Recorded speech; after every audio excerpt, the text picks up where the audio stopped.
Hi, and welcome to the News of Jen from Friday, February 12th, 2021. Happy Girl Scout Day, and also happy Middle Name Pride Day. See, but Jen doesn't have a middle name because my family was too poor to afford the ink. So yes, that's true. Maybe you can help suggest one in the comments section. Perhaps. If maybe you would like and subscribe, I might consider it that I might change my name. What would Jen's middle name be? I don't know. Please tell me. It's also World Day Against Cyber Censorship. So remember, fuck great firewalls and all the rest. And remember, before you get too high and mighty, being the United States, home of the free speech, the United States is currently on the enemies of the internet list, as is the UK. Can't get away from it. Anyway, today's top story. It's been a whole year since the World Health Organization declared a worldwide pandemic. And there have been over 120 million cases and over 2.6 million deaths. Whew. Ranking highest in the world with 29 million cases is the United States with over 500,000. Woo. But the vaccine is getting distributed, mostly to rich countries at this point, which has its issues.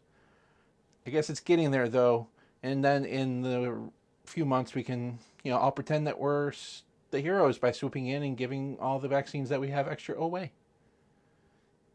A long year. And speaking of a long year, yesterday, former Twit chief Donald Trump, seen here performing a hand gesture he doubtlessly has done in the past, released a statement. Now, every utterance of the former reality star isn't news, but he issued this statement on presidential letterhead.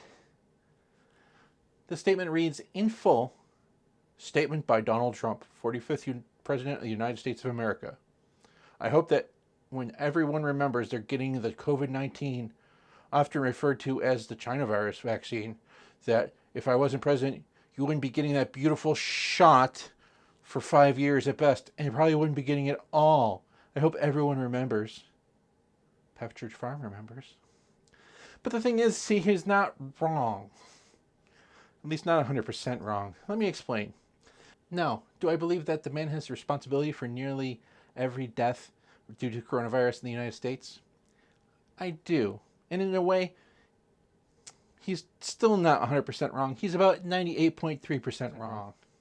Based on a statistical average and proprietary formula fully owned by the News of Jen. Now, how is he right? Well, very few people didn't want a vaccine, at least very few people that I would even think of listening to.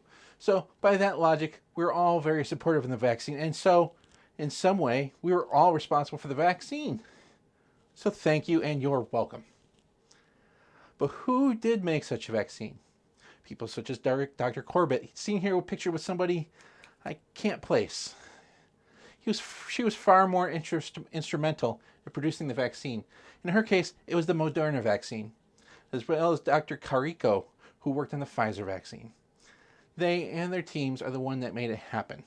The other guy just interrupted them with meetings. Yeah, that's a whole lot of words to say the obvious. Fuck Donald Trump. Anyway, there was good news yesterday as well. Joe Biden has found his pen, and then he was able to sign the stimulus bill. What's in the bill? Well, let me tell you. Some highlights include $2.4 million to cancel culture research, $40 to cover Hunter Biden's DoorDash tip, $1.89 trillion painstakingly and carefully designed solely to piss off Republicans, $14.99 a month so Joe can finally listen to his friend Brock's podcast on Spotify. They don't talk so much anymore. They're both really busy. And certainly fucking not the $2,000 stimulus checks like they promised. I can tell you that fucking much. Mr. Biden addressed the nation last night with a goal. January 4th meeting, gatherings with family. And it's nice to have a goal, but considering I spent the past year with my family, can I please have something a little more ambitious? Please? Speaking of ambitious, did I tell you to subscribe yet? You should. Put me on the road to hit that sweet 300 sub club. Thanks. It's not much, but it's my life. Anyway, moving up the coast from D.C. to New York, Governor Cuomo is facing impeachment charges soon. It's believed that Cuomo's intransigence over the scandals that besiege him is a strong sense of competition to be known as the most corrupt governor of modern times, besting Rod Blagojevich, seen here trying to convince a child that he's Ryan Sandberg while he signs a baseball. Now, Blago is known as one of the most corrupt governors of modern times, but Cuomo, it's believed he has some kind of competition to see who could have the fastest downfall. And I believe Cuomo is running very hard for that and giving Mr. Blagojevich a run for his money. Also in governor news, Mathew McConaughey is contemplating a run for Texas governor. Without giving too much away, it's probably a given that his campaign slogan will be, all right, all right, all right. You saw that one coming. But honestly, it's either that or the one where he drives around in Lincoln and has a voiceover about something we can't quite follow. Anyway, from Texas, we're going to make a quick stop south of the border to take care of our teeth problems and to realize that Mexico just passed a law to possibly legalize marijuana. This will make it one of the largest legal marijuana markets on the planet. But don't get your hopes up, though, because Biden's not looking to legalize it anytime soon. Which is unfortunate, because after the past year of existential threats, I bet taking the edge off is super nice. I bet.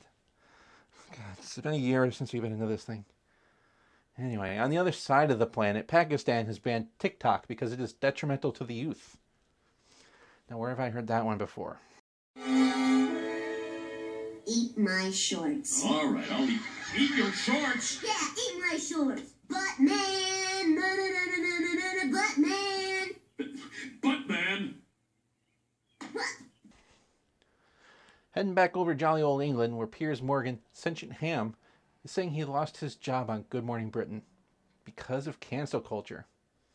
Which is strange because he literally walked off the set after voicing his opinions on the Meghan Markle interview with Oprah Winfrey. I guess traditionally in England, just walking away from fights is standard fare. Like, what other job would you have if you just left? If you just walked out, would you have that job in the morning? Fuck no, there's no cancel culture. That's just repercussions. Anyway, speaking of no repercussions, back to the United States. In space news, NASA is naming geological features on Mars after words from the Navajo language. This is better than the first plan, naming them after celebrities and brands. When we finally colonize Mars, nobody's going to want to live on Johnny Depp Canyon. Nobody's going to want to live at T-Mobile Junction. You know, it's just, who's going to want to do that? People. It's been 10 years since the events at Fukushima nuclear plant and the tidal wave that caused a meltdown. The area is still progressing towards recovery, but there is some good news as two white fish have finally returned to the area. And finally, back to Ohio, where we found that an Ohio zookeeper was attacked by a cheetah yesterday at the Columbus Zoo. Now, some say that the cheetah was perhaps put off because the victim works with giraffes and other such prey animals and it might have smelled strange, but it's far more likely that the cheetah is upset that it's trapped in Ohio. Others say that cheetah was upset that it was getting moved on without his Cheetos. And finally, I say that the cheetah was disappointed that the zookeeper wasn't Kevin James. The cat was placed in quarantine because you never know what kind of diseases zookeepers have. So that's it. That is and was the News at Gen for Friday, March 12th, 2021. I wanted to thank you for watching and subscribing. I really appreciate it. To my patrons who helped me going, I can't even express how much I appreciate it. I can't wait till Monday when I'm back here again telling you more jokes, some of which might be good. Thank you. And remember, I love you.